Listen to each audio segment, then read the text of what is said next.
in the life sciences world, people would often think of clinical trials as well. I did the back translation piece, clinical trials. That will be familiar to some of your listeners. Um, but yeah, so my clients were either the chemical companies themselves or life sciences companies themselves. I mean, or they were the language services companies middleman, if you like. If they were very big global corporations, they wouldn't work directly with someone like me. But yeah, just French. And as somebody once said, how's there enough work for in that chemistry translation? Karen, there's so much work. I was kept very busy and had a very successful career for many years. So it was a wonderful, wonderful, flexible, challenging career. I learned every day because I read new documents every day and I translated them, and I became an excellent technical writer. Even if really at a pinch I can do Marcoms for life sciences too. But my happy place is as a scientific or technical writer doing regulatory content or, content for information internally and all that kind of thing. So that's what I did for a long, long time. Very interesting. So, I mean, I guess again, so you kind of talked about the fact that you started in life sciences, you sort of found your way to the fringe, and then back to life sciences again. But I mean, so now whenever you go to Vistatec, I mean, your role is not having to do with any of this stuff other than like business development or sales. So I'm curious now, like Right. what led you to want to do that part of it? Well, I often call myself the accidental salesperson. Mhm. So I went to another company in the interim. Vistatec's the second in company I've been employed by, if you like, since that transition. But I decided I went basically. I like people, and I wanted to go into account management or something customer facing. And the first role I had was a mix of that, just that, as strategic account management and some bit light biz dev. Um, but I wasn't only handling life sciences. So that made me unhappy. I wanted to be handling only life sciences accounts. And I have this unusual combination of expertise, right? I have this unusual breadth of understanding of life sciences. I have depth of understanding of the translation and localization industry and what it takes for companies fundamentally to to successfully do global business, to successfully exist globally, and to do what they need to do. And that's a valuable expertise. So that means that I mean, I help companies get set up properly. I mean, yes, it's biz dev, but it's more about just finding people have a need and they need to find the right partner. And when I'm the right partner, we develop the right solution. It's that kind of biz dev. It's not cold calling kind of biz dev, you know. Yeah, I mean, it's funny because I tell people all the time, I definitely am I'm a relationship salesperson myself, right? So I mean, I can only do the sales side of things if it comes along with the relationship. If you and I, don't match at any level or whatever, I'm fine Yeah, with sort of leaving things alone and moving on because there's got to be somebody out there where the things that I say and the things that you need match. And so that makes a lot of sense to me as well. Let's talk a little completely bit about agree. Let's talk a little bit about Vistatech. Yeah, So I hadn't, I mean, until we met, right? I hadn't really heard of yeah, Vistatech yeah. before. Well, This let me isn't tell something, you. a Yeah, service that I frequently had to buy. So curious to hear yeah. more.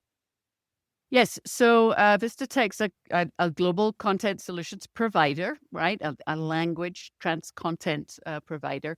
It's headquartered in Dublin, Ireland, which is probably why you hadn't heard of it. It's been stronger and better known in Europe than it had for longer. It's about 27 or 28. I don't know exactly. Something of in the 20s years old. And long established and originally very strong in tech, became stronger in life sciences, I don't know, halfway through that existence and gradually built that up.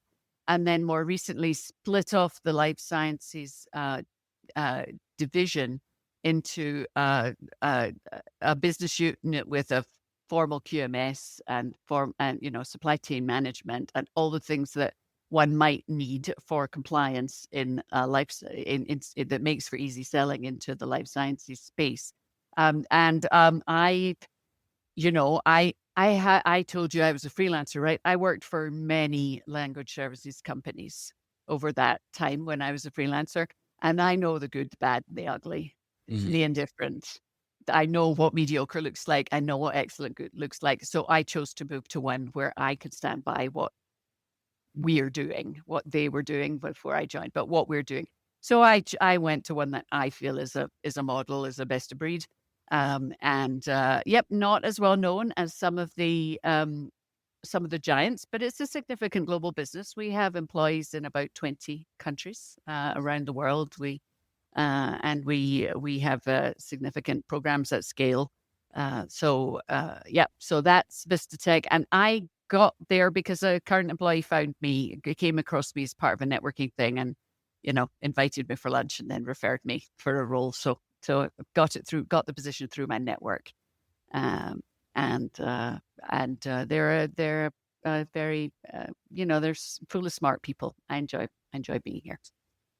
It's really interesting to me that that's what you said, is that, you more or less connected with this role via networking, because I was talking to somebody earlier today, and they happened to mention the same sort of scenario. They were, had a longer career, they'd been around for a while. They said, "Hey, look, the my job search essentially is going to equate to a lot of networking, and then eventually I'll connect with somebody that knows of something that Mhm. will lead me somewhere." And I found it interesting because, I mean, I've seen the opposite, where somebody will send in hundreds and hundreds of resumes and then just essentially hear nothing, right? Because Yeah. they get filtered out along the way. Yeah, well, I've often said, build your network before you need it, right? Mm, That's a piece of advice I've given to people many times over the years. And I wasn't looking when this person knew that Vistatech had a need. I wasn't looking. I was fine where I was. But they approached me and I agreed to have a conversation and then I decided to make the leap. But yeah, if you don't have a network, I mean, yeah, you gave the example of how it seems to work on LinkedIn these days. Yes, I would, it's easy for me because I like people. I like making friends. I like talking to people, but I know it's a much tougher ask for different personality types. But even though, I have three adult kids, they have varying personalities. And I would tell all of them, you know, build your network now, start now. You never know who's going to show up in some role in 10 years or 20 years and you're connected to them on Facebook or you've been Instagram friends forever. And they can't tell that. They can't imagine that. But we can look back now and see that it was someone that you met there, then at that you happened to sit beside at lunch or, you once had a monthly meeting with. We all know what it looks like a long time later, right? yeah, and I mean, I think it's funny because the bigger my network gets, I can recall certain points about a person, but I oftentimes have to sort of scour through my connections to try and remember, like, who specifically is this. I know that they're Mhm. somewhere in my network, and I know that their name could be close to this or that, but I oftentimes I can't. I mean, I can't remember names like I used to. That's for sure. I'll admit to that. I'll admit to I'm sure it began with a C or, Right. sure it was a Scottish name, it was a Mick name or whatever it was. Yes, no, you're absolutely right. You can't always remember, but some people stick in your mind and you stay in touch with some people, right? Sometimes you go out for a business meal. I can think of one right now. I was in London on business last September and I had a dinner. And by the end of the dinner, we were way beyond the normal level of business conversation. We'd made a personal connection and Mhm.